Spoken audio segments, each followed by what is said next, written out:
Jika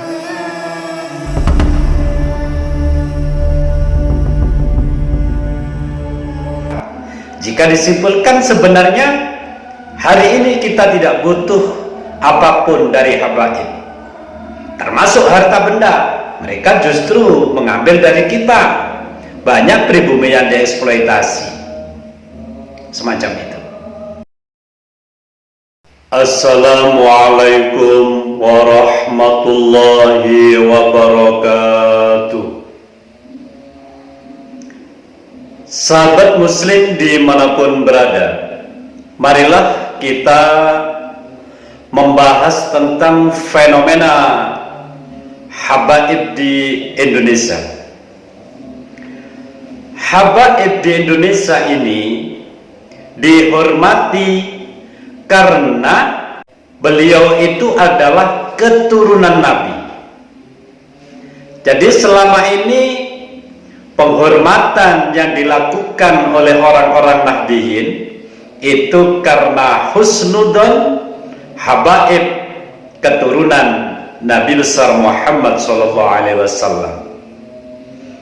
Tetapi pada hari ini, Juli 2024, setahun lebih, tesis Kiai Haji Imaduddin Usman Al-Bantani menjelaskan dan menjadi hujah bahwa habaib klan Ba'alwi di Indonesia ini putus nasab kepada Rasulullah SAW berdasarkan kajian kitab nasab dan berdasarkan filologi serta berdasarkan kajian ilmiah tes DNA.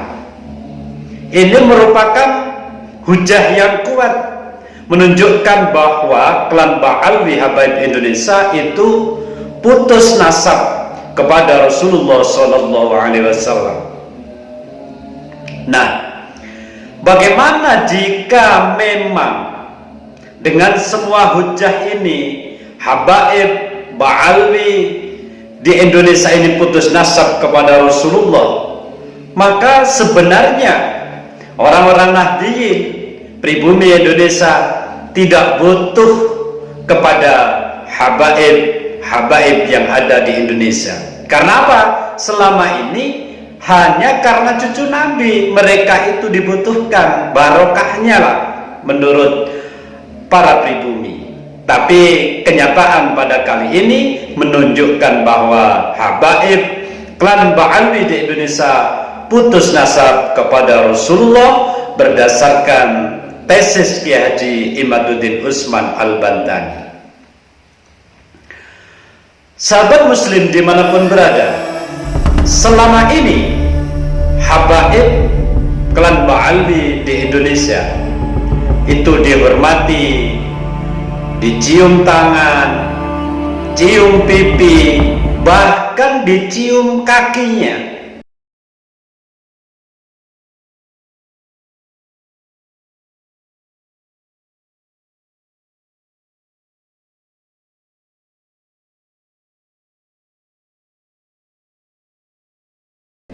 Oleh orang-orang Nahdiyin.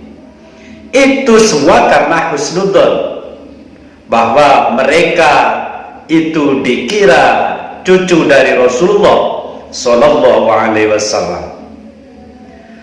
Namun dengan hujah tesis Kiai Haji Imaduddin Usman Al-Bantani, maka sesungguhnya hari ini pribumi khususnya orang-orang Nahdiyin yang menjadi muhibbin itu tidak butuh kepada habaib yang ada di Indonesia ini. Karena apa? Mereka itu bukan cucu Nabi. Mereka itu bukan cucu Nabi. Ya memang tidak butuh, karena butuhnya cucu Nabi, sedangkan mereka itu bukan cucu Nabi. Ini adalah fakta ilmiah. Kalau ilmu, saya kira ulama-ulama Nusantara jauh lebih hebat daripada habaib yang ada di Indonesia. Artinya banyak yang lebih hebat dari habaib di Indonesia.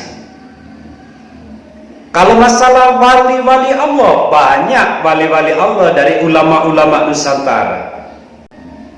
Kalau ingin menyontoh akhlak, justru akhlaknya habaib ini tidak bisa dicontoh, tidak cocok untuk orang-orang Nahdliyin, tidak cocok.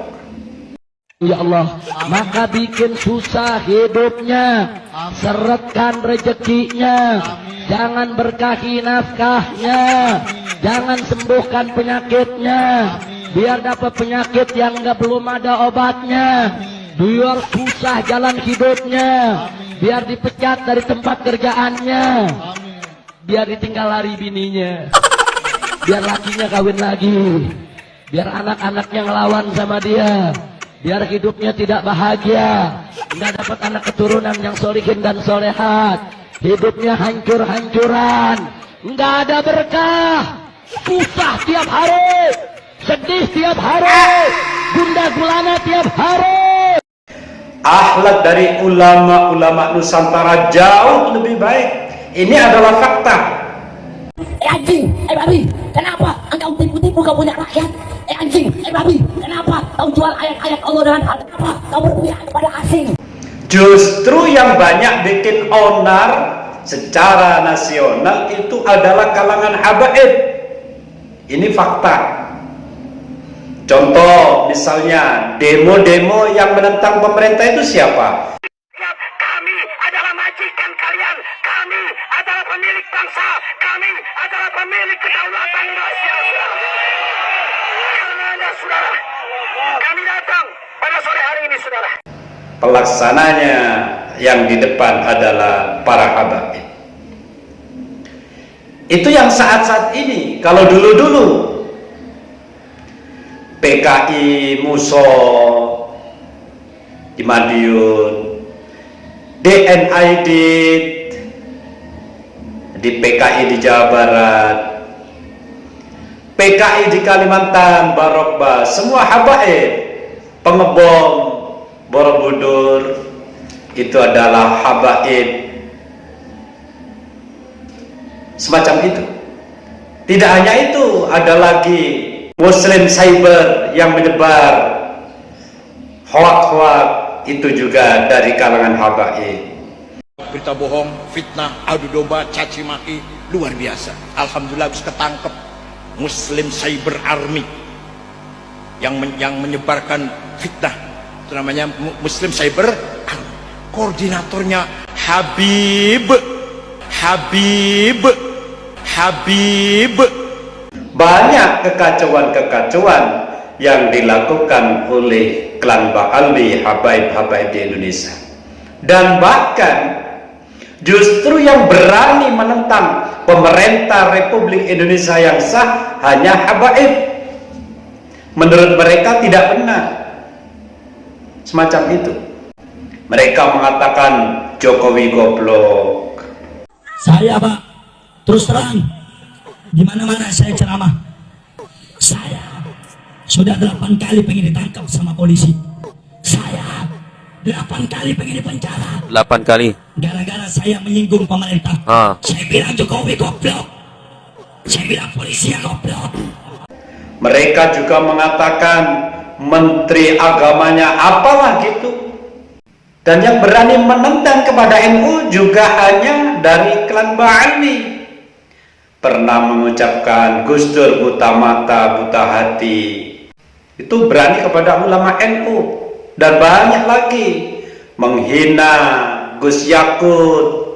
Yakut dengan iblis sama atau tidak? Yakut dengan iblis sama atau tidak? Yakut dengan iblis sama atau tidak? Saya katakan, hei kalian. Tidak hanya itu, yang berani merubah sejarah NU, ya, klan Ba'alwi habaib Indonesia. Bahkan merubah sejarah bangsa Indonesia. Siapa dia? Ya habaib. Yang merubah sejarah bangsa Indonesia.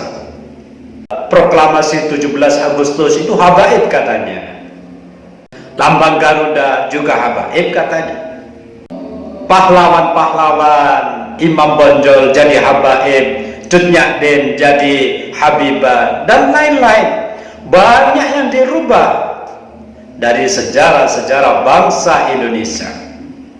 Bahkan orang-orang Nahdiyin diajari akidah di luar akidah NU. Kota Tarim lebih baik dari kota Makkah. Imam madhab yang 4 mereka punya yang lebih hebat. Habib Ahmad bin Zain lebih hebat dari Imam Asy-Syafi'i. Faqih Al-Muqaddam lebih hebat dari Syekh Abdul Qadir Al-Jilani, bahkan lebih hebat dari imam madhab yang 4. Ini adalah doktrin-doktrin yang diberikan kepada orang-orang Nahdiyin, sehingga sebenarnya orang-orang Nahdiyin yang direbut oleh habaib klan Ba'alwi di Indonesia ini sudah jauh tersesat karena sudah ratusan tahun. Ini adalah fakta yang terjadi di hari ini. Jika kita menoleh ke belakang, faktanya habaib klan Ba'alwi di Indonesia ini dikirim oleh Belanda atau didatangkan oleh Belanda untuk menyaingi perjuangan ulama-ulama Indonesia pada waktu itu. Apakah ini hoax? Tidak. Karena apa? Gen mereka sama secara kajian ilmiah tes DNA. Genetik dari klan Ba'alwi habaib Indonesia dengan penjajah Belanda itu sama-sama G. Ini bukankah suatu kebenaran? Karena apa? Cucu Rasulullah secara internasional itu haplogrup dari DNA mereka yaitu J1, hanya Ba'alwi yang G. Kalau Ba'alwi benar berarti yang lain salah, semacam itu. Dan ini adalah fakta ilmiah yang tidak bisa dibantah begitu saja. Sahabat muslim dimanapun berada, fakta yang demikian ini sangat ironi. Banyak dari ulama kita yang masih membela mereka tanpa menjawab tesis Kiai Haji Imaduddin Utsman Al-Bantani. Tesis Kiai Haji Imaduddin Utsman Al-Bantani ini adalah reaksi ilmiah, penelitian ilmiah. Kenapa tidak? Contoh yang dipermasalahkan, yang pertama, kajian kitab nasab Ahmad bin Isa yang hidup di abad keempat. Ini cerita sejarahnya ditulis dari kitab abad keempat sampai 9 itu ada ditulis bahwa Ahmad bin Isa punya anak 3, yaitu Muhammad, Ali, dan Husain. Tidak ada Ubaidillah. Baru di abad 9 setelah 500 tahun lebih, cerita dari Ubaidillah ini muncul. Ternyata pengarangnya adalah dari klan Ba'alwi itu sendiri bila diurut-urut. Tentu ini menimbulkan kecurigaan. Bahkan secara filologi tidak ditemukan manuskrip atau sejarah kuno, catatan kuno tentang Ubaidillah. Tidak ada. Ya pantas ini dicurigai. Dan lagi didukung secara tes DNA. Haplogrup mereka adalah Yahudi sesuai dengan haplogrup sang penjajah di Indonesia yang dikatakan oleh Gus Abbas bahwa habaib klan Ba'alwi didatangkan oleh Belanda pada waktu itu. Sahabat muslim dimanapun berada, semua ini adalah fakta. Jika disimpulkan, sebenarnya hari ini kita tidak butuh apapun dari habaib, termasuk harta benda. Mereka justru mengambil dari kita. Banyak pribumi yang dieksploitasi, semacam itu. Utangnya Habib Qasim beresin, siap dibilangin ya, suruh Habib Hasan jangan pakai insya Allah, wajib. Sahabat muslim dimanapun berada, semoga semua ini menjadi hujah, menjadi pemandangan pikiran kita menjadi lebih baik di dalam mengambil kesimpulan bahwa klan Ba'alwi habaib Indonesia ini putus nasab kepada Rasulullah SAW dan dengan hujah tesis Kiai Haji Imaduddin Utsman Al-Bantani. Wallahul muwaffiq ila aqwamit thoriq. Assalamualaikum warahmatullahi wabarakatuh.